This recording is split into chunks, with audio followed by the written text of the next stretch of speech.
हरि ओम. Corona न करोती. योगदास श्री जय गणेश जोशी लिखित आध्यात्मिक लेख क्रमांक 81. न करोती. पृथ्वीवरील बहुसंख्य जण अभागी दुर्दैवी आहेत. त्यांच्या आजूबाजूला यत्र तत्र सर्वत्र जली स्थली काष्टी पाषाणी चराचरात आत्म परब्रह्म पुरुषोत्तम सदा व्यापलेला भरलेला भारलेला आहे. पृथ्वीवर एक निमिष, एक स्थळ, एक कण, एक थेंब मानवाचा, एक रोम, एक रंध्र, एक श्वास असा नाही की जेथे आत्म परब्रह्म पुरुषोत्तम नाही. पुरुषोत्तमामधूनच निर्माण झालेल्या ब्रह्मांडात, पुरुषोत्तमामधून निर्माण झालेल्या पंचमहातत्वांमध्ये, पंचमहातत्वांमधून निर्माण झालेल्या भौतिक वस्तुजगताचा उपयोग करून पुरुषोत्तमानेच प्रदान केलेल्या जीव आणि प्राण यांच्या सहाय्याने त्याचाच अंश आणि वंश असलेले आपण या पृथ्वीवर पुरुषोत्तम आपल्यासाठी सतत घेत असलेल्या श्वासाच्या आधाराने वास्तव्य करत आहोत. सागरामध्ये जन्माला आलेला, सागरामध्ये जगत असलेला आणि सागरामध्येच मृत होत असलेला मासा सागराला कधीही ओळखत नाही.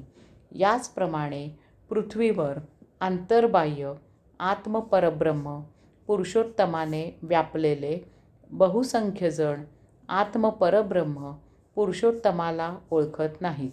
याऐवजी बहुसंख्य जण भौतिक वस्तुजगताच्या भोगापवर्गतेच्या चिखलात सुखदुःख जन्ममरण असे अभाग्यासारखे दुर्दैवाचे फेरे घेत सडत राहिले आहेत. दशदिशांनी सतत कैवल्यानंदाचा वर्षाव होत आहे आणि हे कोरडेच्या कोरडे राहतात. याला एकच पर्याय म्हणजे न करोती.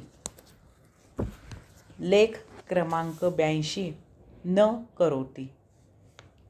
कर्मयोग करून झाल्यावर त्यानंतर काहीही न केल्याने जर दर्शन होत असेल तर आध्यात्मिक तत्त्वज्ञानाचा उपयोग काय? त्यांचे महत्त्व काय आहे?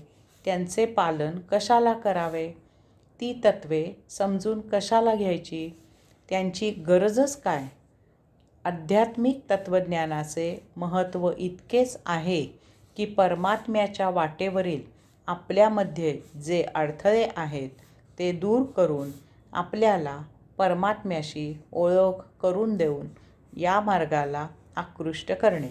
या योगे आपण आणि परमात्मा यामध्ये जे कुलूप आहे ते उघडणे.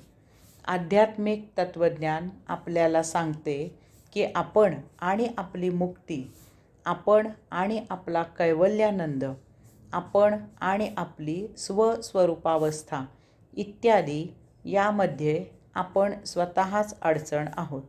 यामुळे ही अडचण फक्त आपणच दूर करू शकतो. याचे ज्ञान म्हणजे आध्यात्मिक तत्त्वज्ञान. स्वास्थ्य याचा अर्थच आहे स्वस्थानी असणे.